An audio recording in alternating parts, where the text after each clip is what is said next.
The Pilgrim's Progress by John Bunyan. Produced by Living Peacemakers. 2023. Chapter 39. Rebuke. So Mr. Bunyan and his company called after Christian and Hopeful, and they stopped and stood still till they come up to them. But they concluded as they went that not Mr. Bunyan's, but old Mr. Hold the World, should propound the question to them, because, as they supposed, their answer to him would be without the remainder of that heat that was kindled betwixt Mr. Bunyan's and them at their parting a little before. So they came up to each other, and after a short salutation, Mr. Hold the World propounded the question to Christian and his fellow, and bid them to answer it if they could.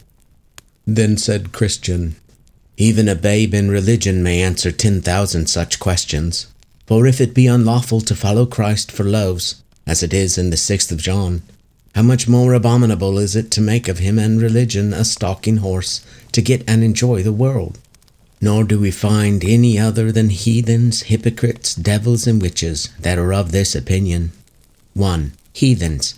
For when Hamor and Shechem had a mind to the daughter and cattle of Jacob, and saw that there was no ways for them to come at them, but by becoming circumcised, they say to their companions, If every male of us be circumcised as they are circumcised, shall not their cattle and their substance and every beast of theirs be ours? Their daughter and their cattle were that which they sought to obtain, and their religion the stalking horse they made to use of to come at them. Read the whole story. 2. The hypocritical Pharisees were also of this religion. Long prayers were their pretense, but to get widows' houses was their intent, and greater damnation was from God their judgment. 3. Judas the devil was also of this religion. He was religious for the bag, that he might be possessed of what was therein. But he was lost, cast away, and the very son of perdition. 4. Simon the witch was of this religion too, for he would have had the Holy Ghost, that he might have got money therewith, and his sentence from Peter's mouth was according. 5. Neither will it out of my mind, but that man that takes up religion for the world will throw away religion for the world. For so surely as Judas designed the world in becoming religious, so surely did he also sell religion and his master for the same. To answer the question therefore affirmatively, as I perceive you have done, and to accept of as authentic such answer is both heathenish, hypocritical, and devilish, and your reward will be according to your works. Then they stood staring one upon another, but had not wherewith to answer Christian. Hopeful also approved of the soundness of Christian's answer, so there was a great silence among them. Mr. Bunyan and his company also staggered and kept behind, that Christian and Hopeful might outgo them. Then Christian said to his fellow, If these men cannot stand before the sentence of men, what will they do with the sentence of God? And if they are mute when dealt with by vessels of clay, what will they do when they shall be rebuked by the flames of a devouring fire? Then Christian and Hopeful outwent them again, and went till they came at a delicate plain called Ease, where they went with much content. But that plain was but narrow, so they were quickly got over it.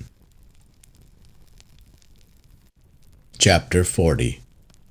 Lucre Hill. Now at the further side of the plain of Ease was a little hill called Lucre, and in that hill a silver mine, which some of them that had formerly gone that way, because of the rarity of it, had turned aside to see.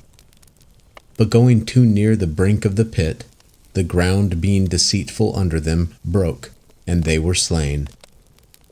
Some also had been maimed there, and could not to their dying day be their own men again. Then I saw in my dream that a little off the road, over against the silver mine, stood Demas, gentlemanlike, to call to passengers to come and see, who said to Christian and his fellow, Ho! Turn aside hither, and I will show you a thing. What thing so deserving as to turn us out of the way to see it? Here is a silver mine, and some digging in it for treasure. If you will come, with a little pains, you may richly provide for yourselves. Then said Hopeful, Let us go see. Not I, said Christian. I have heard of this place before now, and how many have there been slain, and besides that, treasure is a snare to those that seek it, for it hindereth them in their pilgrimage. Then Christian called to Demas, saying, Is not the place dangerous? Hath it not hindered many in their pilgrimage? No, not very dangerous, except to those that are careless. But withal he blushed as he spake. Then said Christian to Hopeful, Let us not stir a step, but still keep on our way. I will warrant you, when Bunyan comes up, if he hath the same invitation as we, he would turn in thither to see. No doubt thereof, for his principles lead him that way, and 100 to 1 but he dies there. Then Demas called again, saying, But will you not come over and see? Then Christian roundly answered, saying, Demas, thou art an enemy to the right ways of the Lord of this way, and hast been already condemned for thine own turning aside by one of his majesty's judges. And why seekest thou to bring us into like condemnation? Besides, if we at all turn aside, our lord the king will certainly hear thereof, and will there put us to shame, where we would stand with boldness before him. Demas cried again, Hold, do you not see that I also am one of your fraternity? Tarry but a little while, and after I will walk with you in the way. Then said Christian, What is thy name?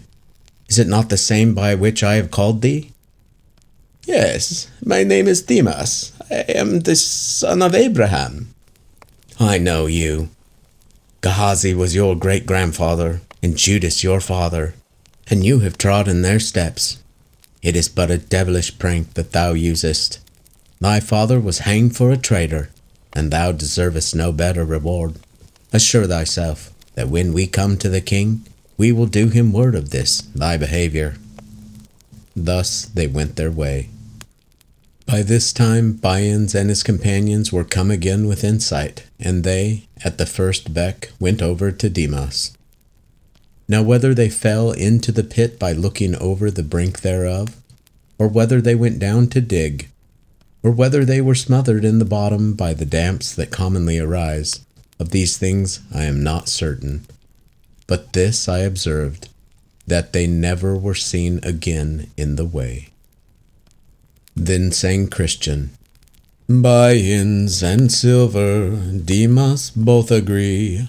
One calls the other, so that he may be a share in Lucre.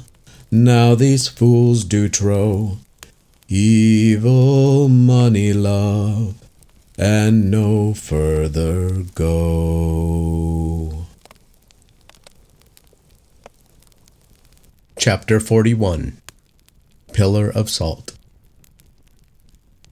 Now I saw that, just on the other side of this plain, the pilgrims came to a place where stood an old monument, hard by the highway's strange side, at the sight of which they were both concerned because of the strangeness of the form thereof, for it seemed to them as if it had been a woman, transformed into the shape of a pillar.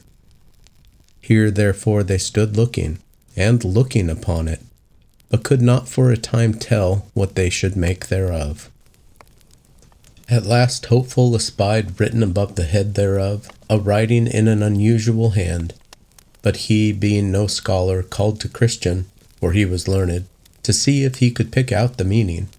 So he came, and after a little laying of letters together, he found the saying to be this: Remember Lot's wife. So he read it to his fellow, after which they both concluded that that was the pillar of salt into which Lot's wife was turned, for her looking back with a covetous heart when she was going from Sodom for safety, which sudden and amazing sight gave them occasion of this discourse. Ah, my brother, this is a seasonable sight. It came opportunely to us after the invitation which Demas gave us to come over to view the hill Lucre. And had we gone over as he desired us, and as thou wast inclining to do, my brother, we had, for aught I know, been made ourselves like this woman, a spectacle for those that shall come after to behold. I am sorry that I was so foolish, and I am made to wonder that I am not now as Lot's wife. For wherein was the difference betwixt her sin and mine? She only looked back, and I had a desire to go see. Let grace be adored, and let me be ashamed that ever such a thing should be in mine heart. Let us take notice of what we see here, for our help for time to come. This woman escaped one judgment, for she fell not by the destruction of Sodom, yet she was destroyed by another.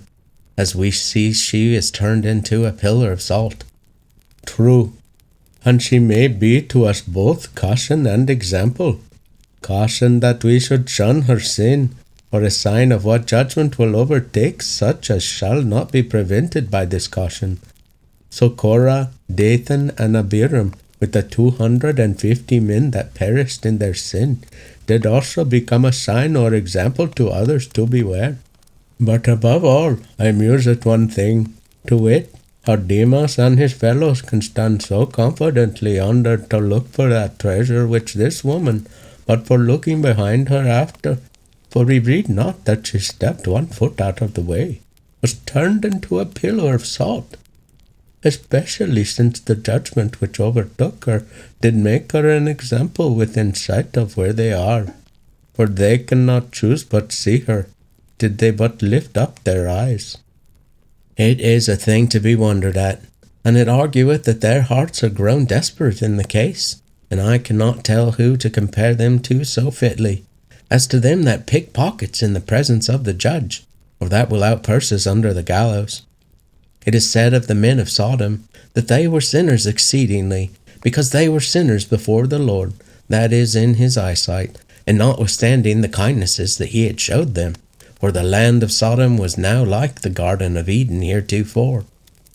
This therefore provoked him the more to jealousy, and made their plague as hot as the fire of the Lord out of heaven could make it. And it is most rationally to be concluded that such, even such as these are, that shall sin in the sight, yea, and that too in despite of such examples that are set continually before them, to caution them to the contrary, must be partakers of severest judgments. Doubtless thou hast said the truth, but what a mercy it is that neither thou, but especially I, am not made myself this example. This ministereth occasion to us to thank God, to fear before him, and always to remember Lot's wife.